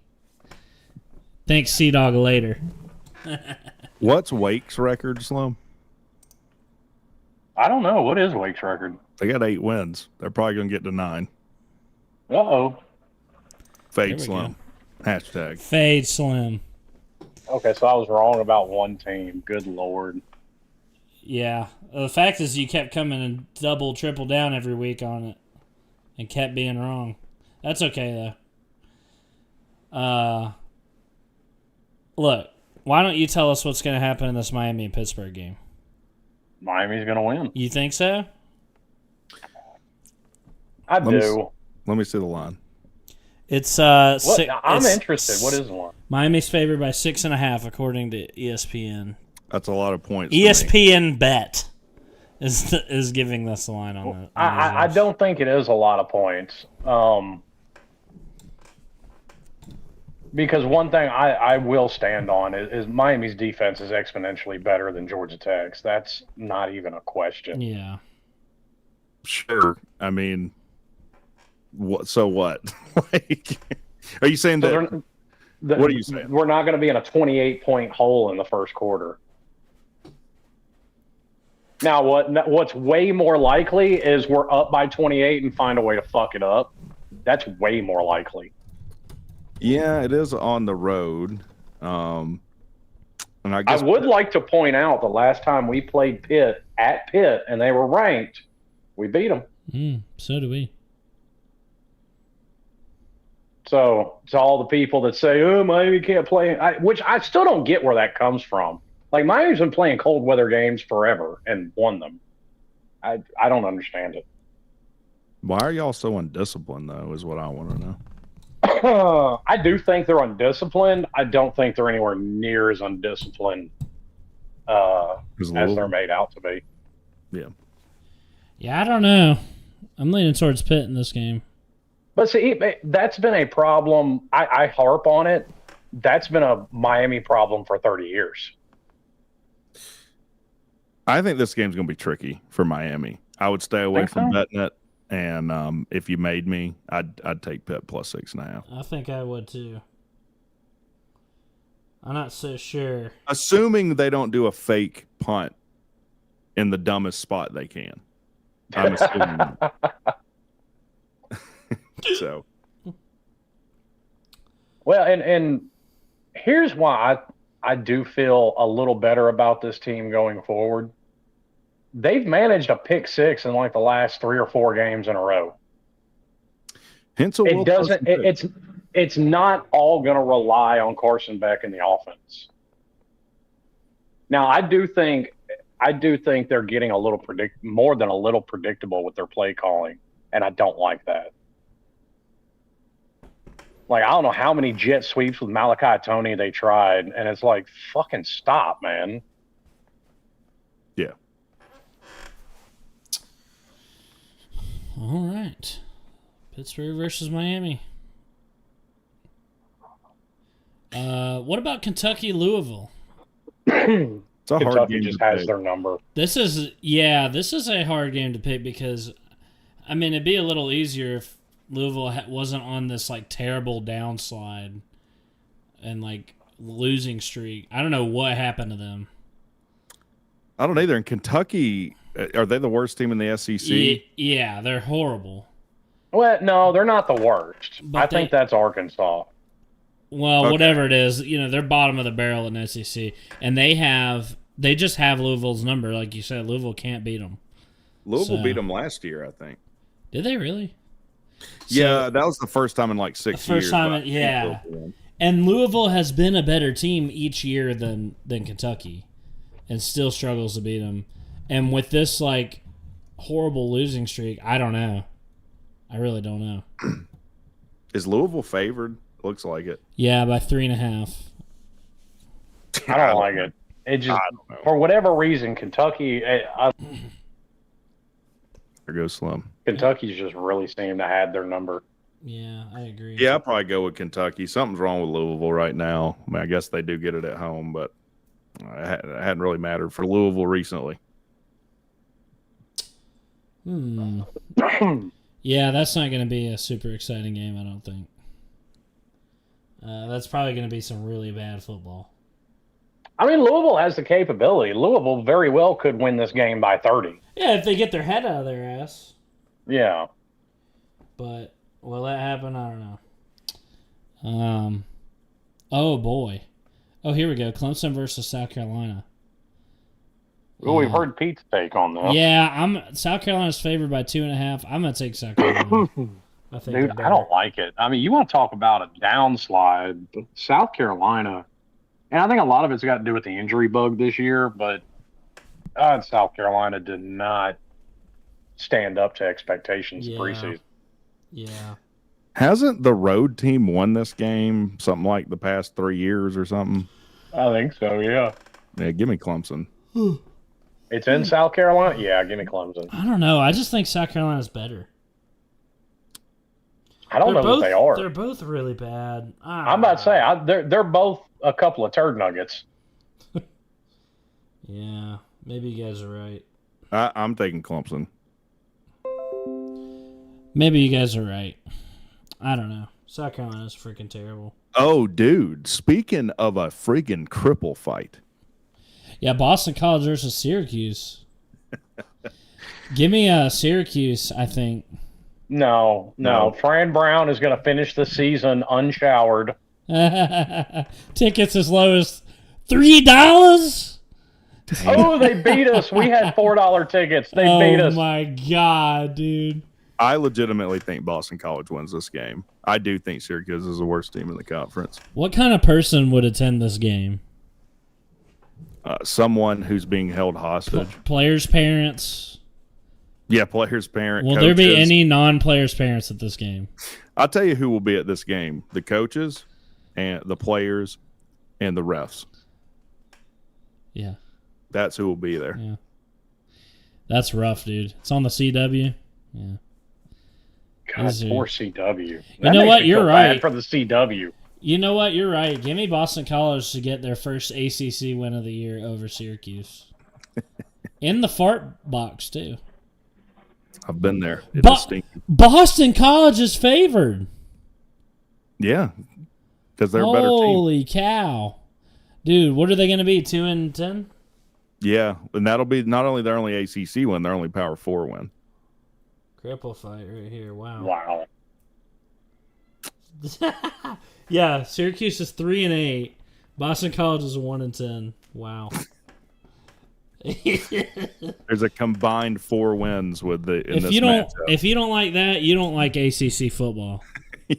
This is prime time, baby. What about Wake at Duke? I'd say give me Wake all day. Yeah. Duke has fallen off. I agree. Duke's favored, too, by how much? Okay, we got a couple of super chats here. Sorry, I missed it. Mike Porter, thank you. He says, WTGW. I think you meant to say to hell with Georgia. Then he goes to hell with Georgia. Duke's a 1.5 point favorite. I'm going to have to agree. Where is this game? In Durham. Yeah. I still take Wake Forest. I just think they're better. Wake Forest has a decent defense, and I think that wins them this game.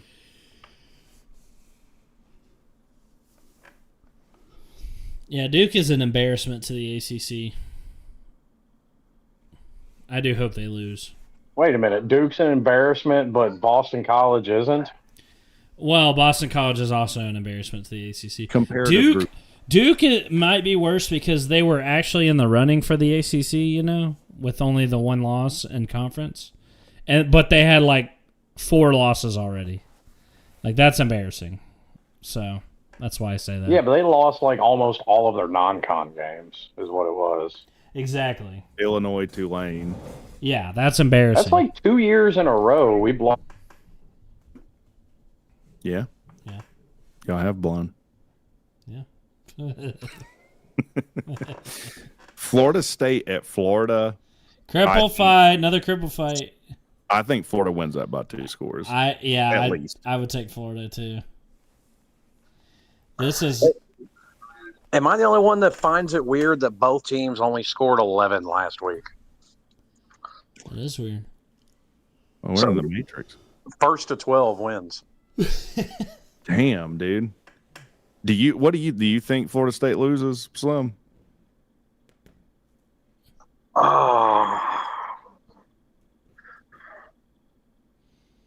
God, I don't know, man. Like, I'm trying to use last week as a comparison, but Florida State lost to NC State.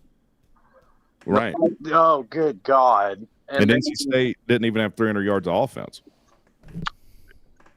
And then Florida lost their 20-plus year streak in the swamp to Tennessee. That's true. Like, I'm trying to figure out which loss is more down bad to.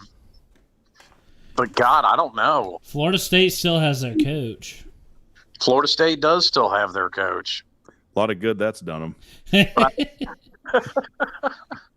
Yeah, that's a impediment. Yeah, I don't know if that's an advantage. Yeah, that's funny. If I was the playoff committee, I would make a new rule that we also will ding someone for having. I guess you wouldn't have to worry about it with Florida State, but for having a shitty coach. Yeah, that's hilarious. I don't know. Give me Florida in the cripple fight. Yeah, fuck it. Just because I like Florida State more than I like Florida. Fuck Florida. Okay. Nice. That's really the only reason for that. You think Virginia Tech's got a shot against Virginia on the road? I think so. Virginia's beat them twice this century, and Virginia has had better teams. That's another one like Louisville and Kentucky where Virginia Tech just has their number. Yeah. I totally think that Virginia could slip up and lose to Virginia Tech. Damn. That would be more so. That would be as soul crushing as our loss. Virginia Tech is 3-8, dude. Wow. It would be more soul crushing because they'd have a bad team put them out on rivalry week. That's their most hated rival, obviously. Yeah. That has dominated them, and then they have the chance here to ruin their best season in a long, long time. So I do think Virginia is a much better team this year than Virginia Tech, and I think Virginia Tech being so one-dimensional on offense is what's really hurting them. Virginia Tech is so bad. They're so freaking bad, dude. Well, I actually have to give them a little bit of credit. Like, they've rushed for more yards than anybody on us this year. And a lot of that just has to do with the fact that they're so one-dimensional on offense. Like, they have no pass game whatsoever. Because their offensive line is so bad. All right. It is in Virginia. I'll take Virginia, but if it was a 1-10 on the upset alert, I'd probably put it like a 6, right? Yeah. Definitely not impossible, so they need to lock in and get over the hump of that Virginia Tech monkey off their back. So, all right, next is North Carolina, NC State. Give me NC State. North Carolina is the worst team ever. They're playing a little bit better down the stretch, but yeah, NC State will walk them in Raleigh. So let's see. NC State is. I need to know how bad I can feel about losing to them. What's their record? Okay, they're 6-5. They're 6-5, so they're likely to finish 7-5 here. All right. So not the worst loss in the world for the Jackets, I guess. Yeah.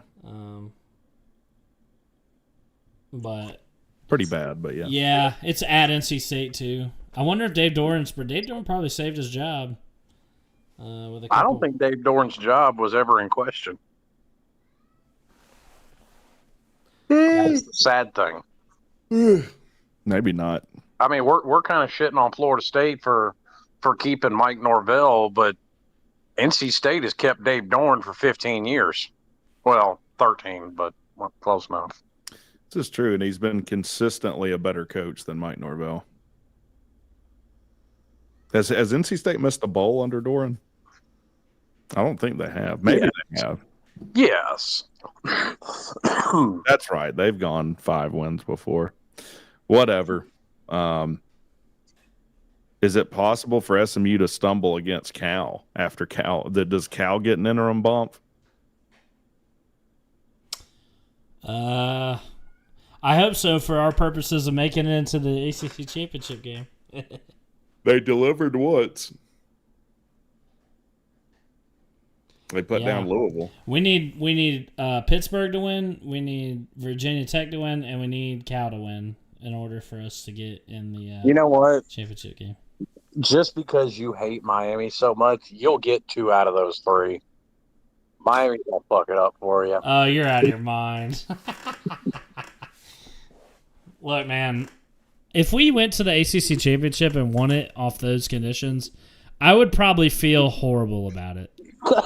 Like, can I even be proud and brag about that? You know, I don't think so. I would. I've already said, like, I don't think, even if we were to deserve technically it. qualify, we don't deserve to be in an ACC title. And we wouldn't win it. We'd have to rematch Pitt in that scenario. And I don't think we can beat them. So, no. You know, if Virginia Tech wins and Miami wins They rematch SMU. and SMU loses, Miami's in the ACC title game. Say that again. What is it? If SMU loses, Uh-huh. if UVA loses, Uh-huh. and what was the other one? Does Virginia have to lose? Well, yeah. That's what I said. UVA, SMU. You have Miami has to win, obviously. And you got to beat Pitt. Yeah, and we got to beat Pitt. I think that puts Miami. You in would the play ACC. against Virginia, right? I think so. Well, Virginia would have 2 losses, so I'm not sure. But we also have 2 losses. I know, but you'd all have 2 losses, and then I'm not sure. Well, they'd play against Virginia, right? I'm not sure out of those 3 2-loss teams or however many 2-loss teams who ends up going. We're down bad over here talking about. See, that just shows how competitive. competitive the ACC is compared to all these other conferences. Yeah, we really should get Louisville, Miami, Pitt, Georgia Tech, and Virginia and SMU should all get in the playoffs. I mean, the proof is in the pudding. Miami went undefeated non-con and has 2 losses in conference. Yeah, and look at Florida State. I mean, they beat Alabama, couldn't get a damn win in the conference. Yeah. Do you think Notre Dame beat Stanford worse than Syracuse? Wouldn't that be the funniest thing in the world if Florida State beat Florida and Alabama and went undefeated against the SEC and yet had that one would bring them conference? to a bowl. That would be too. so funny, dude. Okay. I'm cheering for that to happen now. That's awesome. Yes. So anyway, I'll take it. I'll take SMU. They're actually a competent team. Here, where's that? Let me pull up that tiebreaker website. I'm gonna pull up that tiebreaker website from before.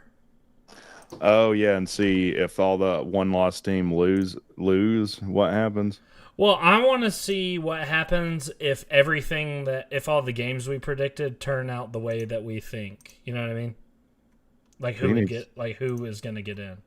I think it's going to be SMU and Virginia. So, okay, so Cal SMU. Let's say SMU wins that. Oh, here, let me put this on screen. Oh, in Slim scenario, how does that can't be right? Okay, so I've got the tiebreaker up. So let's say Cal, SMU, let's say SMU wins. Duke, Wake Forest, let's say Wake Forest wins. NC State wins. Miami and Pitt is the closest game, I think, here. We'll pick Boston College to beat Syracuse. And You got Syracuse winning. There you go. yeah. And then have we'll say Virginia. Virginia wins. Who should win, Miami or Pitt? I guess we can look at it both ways. We'll do Miami for now. So if that happens, SMU and Virginia will be in the title game. Now, I don't think in this scenario that the Pitt and Miami game will matter. Yeah, no. So SMU, Virginia win and they're in. They control their own destinies. So this is a cool website. So does Duke have 2 ACC losses? Yeah, they lost to. Yes. So if what Slim said happens, they would play Duke in the ACC title. What? If Cal beats SMU, Okay. Duke beats Wake, Okay. NC State beats UNC, Miami beats Pitt, Syracuse beats Boston College, and Virginia Tech upsets Virginia. Duke is in the. Yes, Yes. you're right. Duke is number 1 in And- the ACC in that scenario. And they're the 1 seed. They're the home team. Oh, my God. And Georgia Tech would be 3rd in the ACC Yeah. ahead of Virginia. Oh, my God. Duke and Miami for the ACC title, baby. Oh, my God, dude. That would be... Watch that happen and you still lose to Duke. Yeah. Wow. Yeah, now that if that were to happen, I might actually lose my shit. Yeah. That would be worth breaking a TV like jackpot. Yeah. Be like, finally, we don't even need to play this game. We know we're going to win. Man, that is funny. What if Duke loses to Wake, which could happen? Then it would be Miami, Georgia Tech.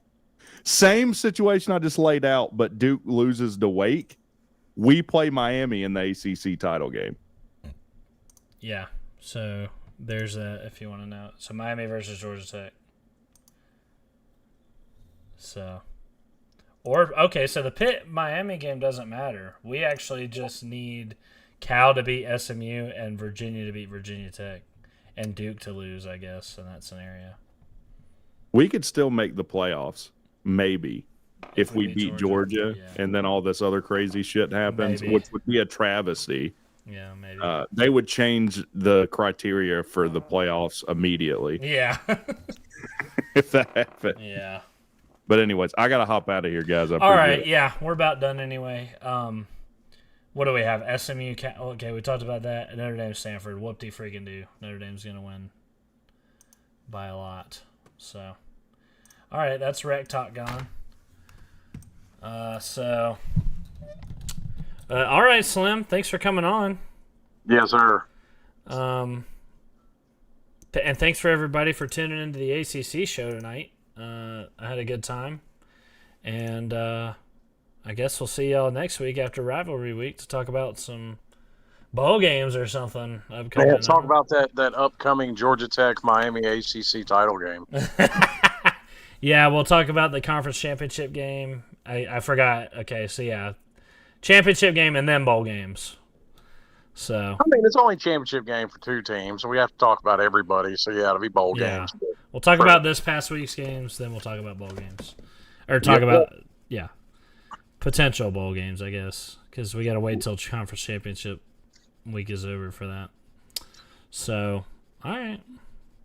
Yes, sir. All right. Well, thank y'all for watching. Thank you, Slim, Rex Talk, and Pete for coming on. And we will see y'all next week. Toodles.